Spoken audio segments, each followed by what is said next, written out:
Good day, my name is Sadiq Jinad and I'm here from Ahmadu Bello University Zaria.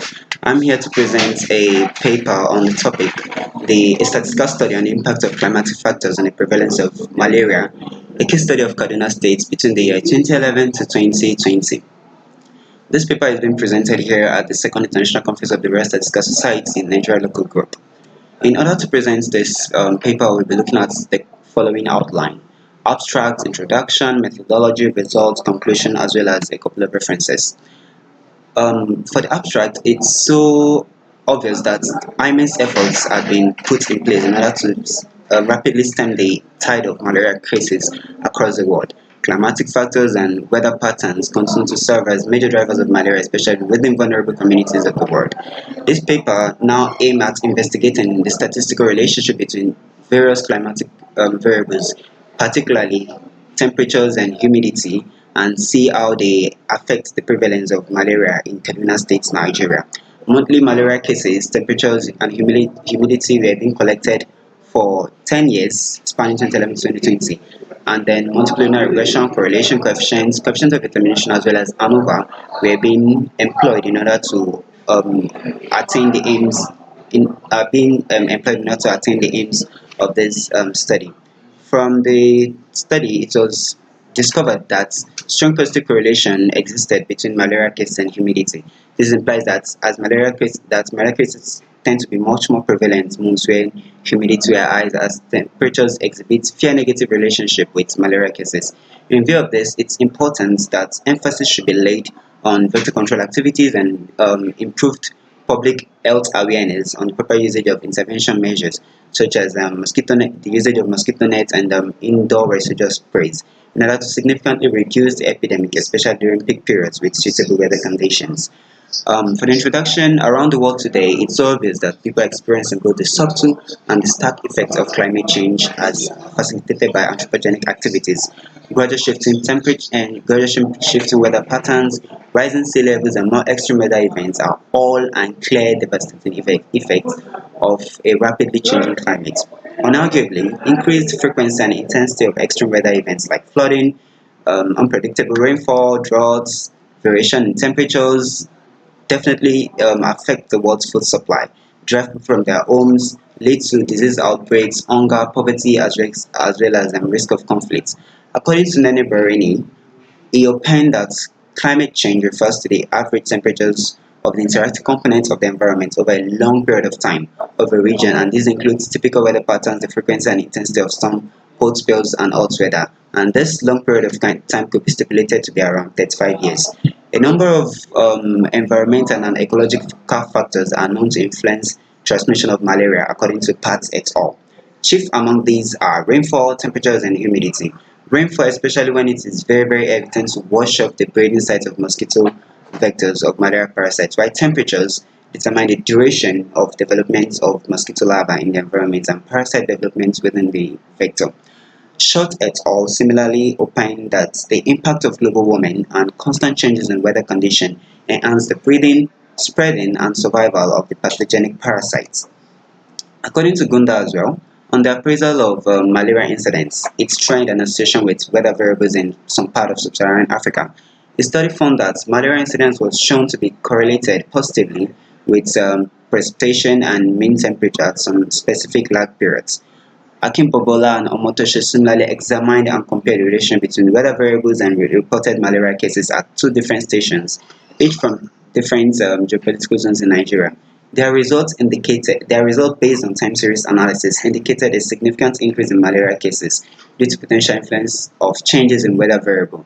The study similarly identified rainfall and humidity as having strong positive association with malaria cases. According to Oguntade, he examined statistical relationship between weather variables and malaria incidence in Abuja. The analysis based on general linear model and Pearson correlation indicated more malaria incidents to occur during the months with the highest rainfall recorded, such as June and August.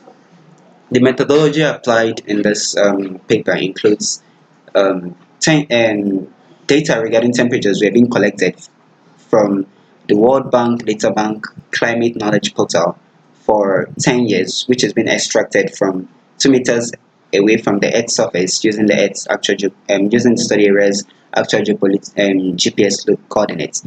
Relative humidity was similarly extracted from NASA's LARC power project funded through the NASA Earth Science Applied Program site. Similarly, data regarding malaria cases have been extracted from the Kaduna State Integrated Disease Surveillance Rating (IDSR) collected from 2011 to 2020. This IDSR is known to contain information about over 40 diseases collected across the 23 local governments in the states.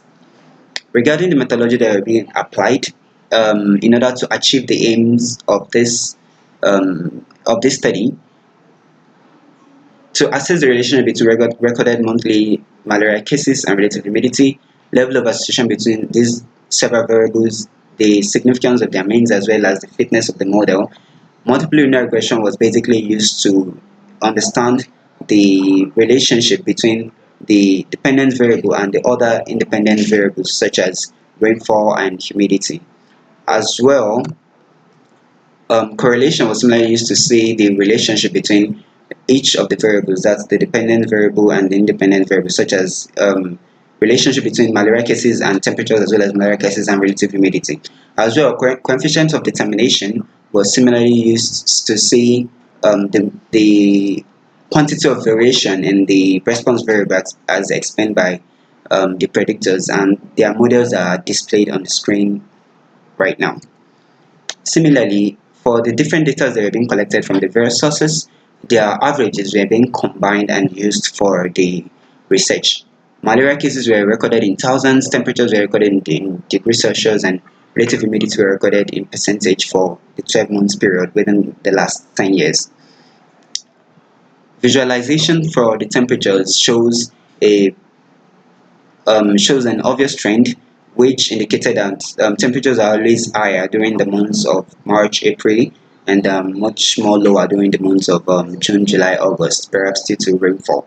And relative humidity similarly seems to be high during the months of June, July, August, and September, and lower during the late part of the year and early part of the year, such as December, January, February, and March. Malaria cases similarly is obvious to be high during the months of July, August, September, October, and also dropping around January, February, and March. Similarly, for the research, it was discovered that the average relative humidity is about 62%, and temperatures seem to be at about 27 degrees Celsius, and malaria cases are observed to be around 31,000 or 32,000 within the last 10 years. And the correlation matrix obviously indicates that there seems to be a strong positive correlation between relative humidity and malaria cases with a correlation of about 0.89. This means that as relative humidity increases, malaria case similarly increases. And then temperatures seem to have an average negative correlation with malaria cases, meaning as malaria cases increases, temperature similarly decreases. And then similarly, displayed over here is the multiple linear regression model for taking the malaria cases as the dependent variable and relative humidity as well as temperatures as the independent variable. And the results are displayed on the screen. The coefficient of variation, which is the variation in the in the malaria cases as explained by the independent variable, is shown to be 0.825. The R square value is similarly closer to 1, which shows that the model is actually a good fit of the data set.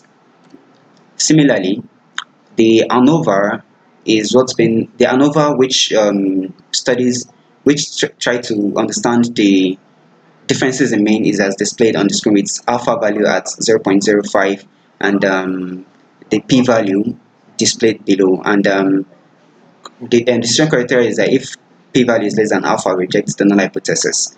And in conclusion, it's been observed that climatic factors such as 62% humidity and 27 degrees Celsius of temperatures as obtained in this research are actually climatic factors that are good for the survival of malaria. Temperatures are shown to exhibit a negative relationship with malaria cases, and relative humidity are shown to have a strong positive relationship with malaria cases. False relative humidity has the strongest positive correlations with malaria incidence for all months of the year. This finding is in consistency with a recent study in Abuja by Oguntade. From this study, it could be concluded that climatic factors obviously have strong impact on prevalence of malaria in the study area. Below are some sources that were conducted for this research. Thank you so much and thanks for your audience. Thank you.